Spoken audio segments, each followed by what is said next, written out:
안녕하세요, 여러분. 오늘은 한때 젊은 세대의 상징이었던 단어 YOLO, You Only Live Once. 인생은 한 번뿐이니까 오늘을 즐겨라. 이 문장이 전 세계를 뜨겁게 달궜던 시절이 있었죠. 하지만 요즘은 어떠할까요?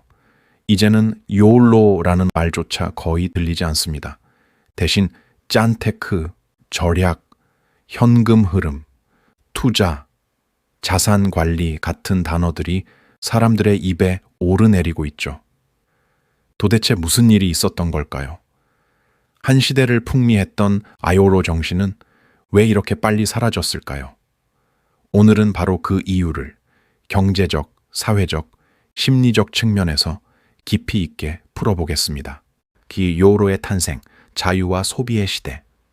요로라는 말은 2010년대 초반 미국 밀레니얼 세대 사이에서 처음 유행했습니다. 돈을 아껴서 뭐해? 지금 행복해야지. 이런 철학은 SNS와 함께 전 세계로 퍼져나갔죠.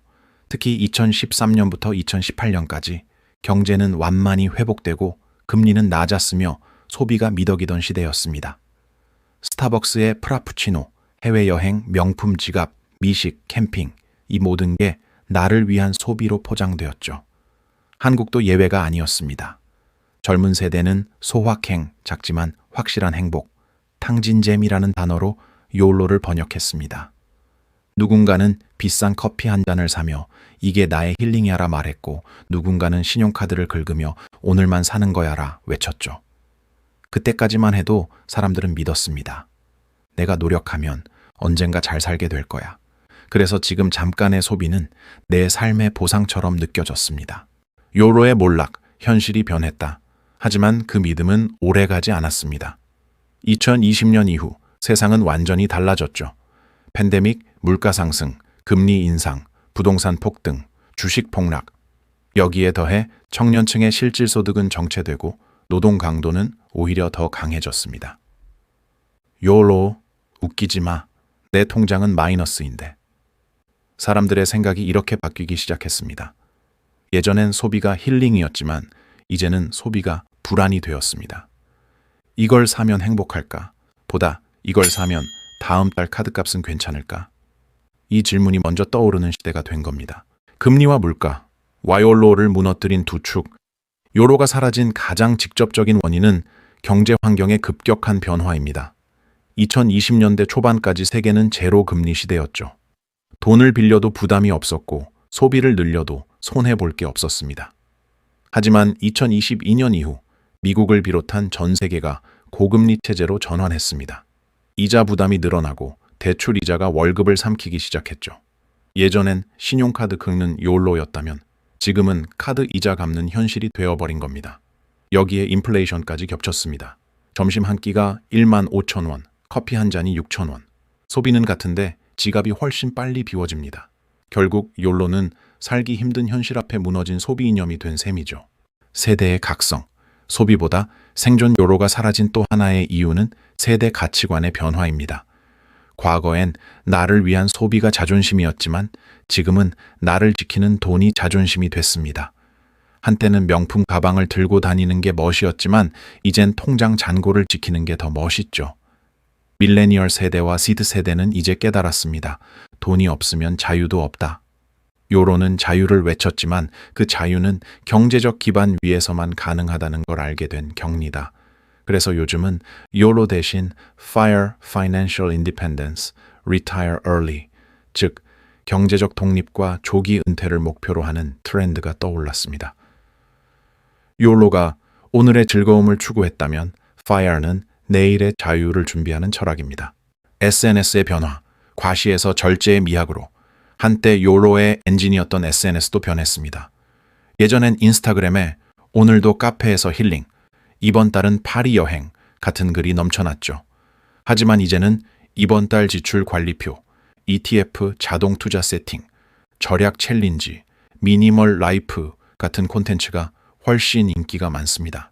심지어 노브랜드, 무지출 데이, 제로 웨이스트 같은 키워드가 젊은 세대의 자존심으로 자리 잡았죠. 즉, SNS의 멋의 기준이 소비에서 절제로 바뀐 겁니다. 사실 욜로가 처음 유행했을 때도 그 속엔 불안한 심리가 숨어 있었습니다. 내가 지금 행복하지 않으면 인생이 실패한 것 같아. 남들처럼 즐기지 않으면 뒤처지는 기분이야. 이런 심리가 아이올로 소비를 부추겼지만 결국 사람들은 깨달았습니다. 즐거움은 잠깐이고 카드값은 길다. 욜로는 순간의 쾌락을 줬지만 지속 가능한 행복은 주지 못했습니다. 그래서 사람들은 진짜 안정을 찾기 시작한 겁니다. 그렇다면 욜로가 사라진 자리엔 뭐가 남았을까요? 바로 현실형 행복주의입니다. 예전엔 하고 싶은 걸 다 하자였다면 지금은 지킬 건 지키며 행복하자로 바뀌었죠. 이젠 사람들은 한 끼 1만 5천 원짜리 스테이크보다 집에서 해먹는 7천 원짜리 소고기 덮밥에 더 만족을 느낍니다. 그건 단순한 절약이 아니라 내 삶을 통제하는 감각에서 오는 행복이죠. 욜로는 소비로 자유를 느꼈지만 이제는 관리와 계획으로 자유를 느끼는 시대가 되었습니다. 욜로 시대의 상징이 자유였다면 지금 세대의 상징은 안정입니다. 사람들은 이제 어디 놀러 가느냐보다 얼마 모았느냐를 더 궁금해하고 무엇을 샀느냐보다 무엇을 안 샀느냐를 자랑합니다. 왜냐하면 모두가 불안하기 때문이죠. 직장은 언제 없어질지 모르고 주식은 하루에도 5%씩 출렁이며 집값은 평생 모아도 닿지 않을 만큼 멀어졌습니다. 이 불안 속에서 욜로는 너무 가볍게 느껴진 겁니다. 대신 사람들은 느리지만 지속 가능한 행복을 택했습니다. 그렇다고 욜로가 완전히 사라진 건 아닙니다. 그 정신은 형태를 바꿔 여전히 살아있죠. 이젠 무조건 소비가 아니라 의미 있는 소비, 가치 있는 투자로 변했습니다.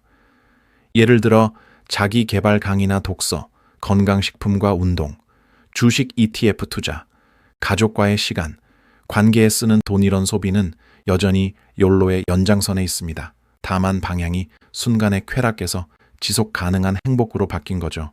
욜로의 종말 그리고 새로운 시작, 욜로는 단순한 유행이 아니라 한 세대의 삶의 태도를 보여준 상징이었습니다. 하지만 그 태도가 더 이상 현실에 맞지 않게 되자 사람들은 스스로 진화했습니다.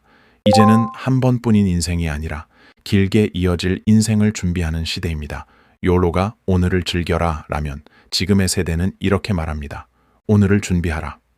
한때 욜로는 자유의 상징이었지만 지금은 돈이 나를 자유롭게 하는 시대가 된 거죠.